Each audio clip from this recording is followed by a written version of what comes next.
Magandang araw!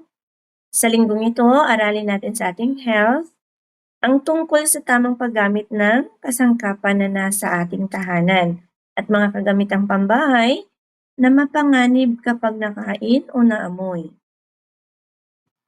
Noong nakaraang aralin, natutunan po natin ang angkop na pamamaraan upang maging ligtas. Sa panahon ng pandemya, kailangan nating sumunod sa panukala ng social distancing. Naghuhugas tayo ng kamay bago at pagkatapos kumain. Lumayo sa kausap kung umuubo. Nagsusuot ng face mask. Pagbibihis o pagpapalit agad ng damit kung galing sa labas o may pinuntahan. Ang nakikita mo sa larawan ay mga ilang kagamitan sa loob ng ating tahanan. Bakit kaya mahalaga ang mga kagamitan sa loob ng ating tahanan? Ang mga kagamitan sa ating tahanan ay may kahalagahan. Pinapagaan ito at pinapabilis ang ating mga gawain. Bagamat nagiging madali ang ating mga gawain sa tulong ng kasangkapang ito, minsan ay nagdudulot din ito ng kapahamakan. Bilang isang mag-aaral o isang bata, mahalagang malaman mo ang tamang paggamit ng mga kasangkapan at ang mga kagamitang pambahay na mapanganib kapag aksidenteng nakain o naamoy. Ano-anong panganib kaya ang maaaring matamo kung hindi tama ang paggamit ng kasangkapan? Makikita mo sa larawan ang panganib na dala nito kapag hindi tama o wasto ang ating paggamit. Sa loob ng ating tahanan, meron tayong mga kagamitang dekuryente tulad ng rice cooker, blender, plancha, at meron din pong mga babasagin at matutulis at matatalas na bagay. Pinapayagan ka bang gamitin ang mga ito? Kung ang sagot mo ay opo, matinding pag-iingat ang dapat mong gawin.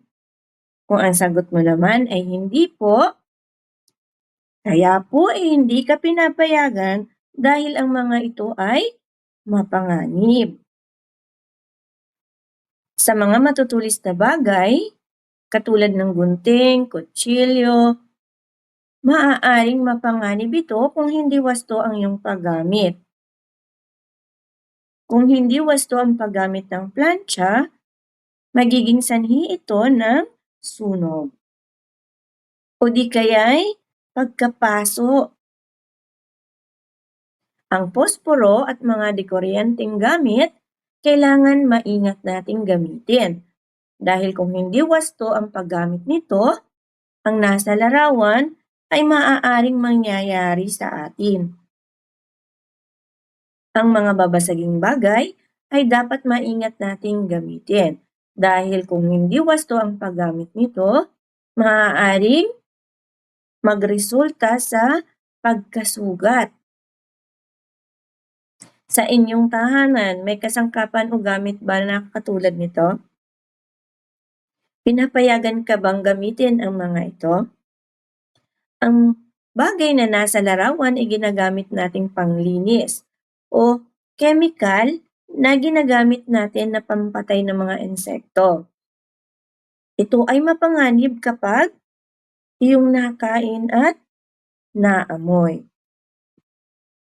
Kapag hindi wasto ang iyong paggamit sa panlinis na nasa larawan, ito ay magiging sanhi ng pagkalapnos ng iyong balat o pagkapaso.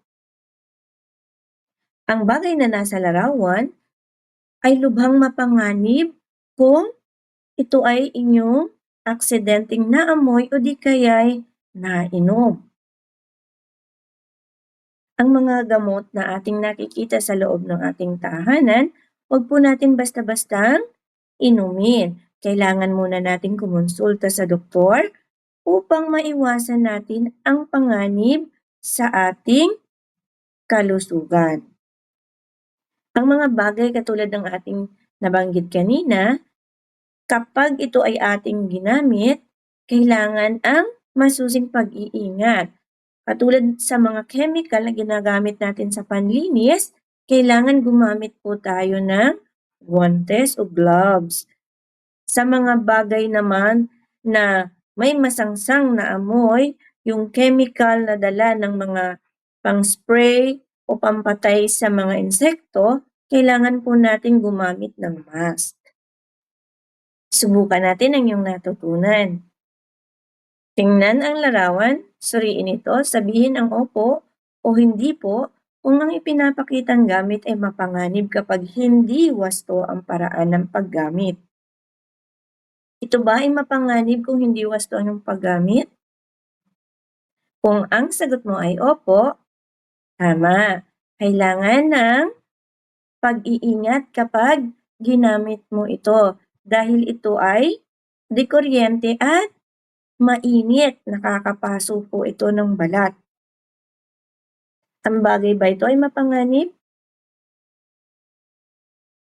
Hindi po. Maaari mo itong gamitin sa iyong paglalaro.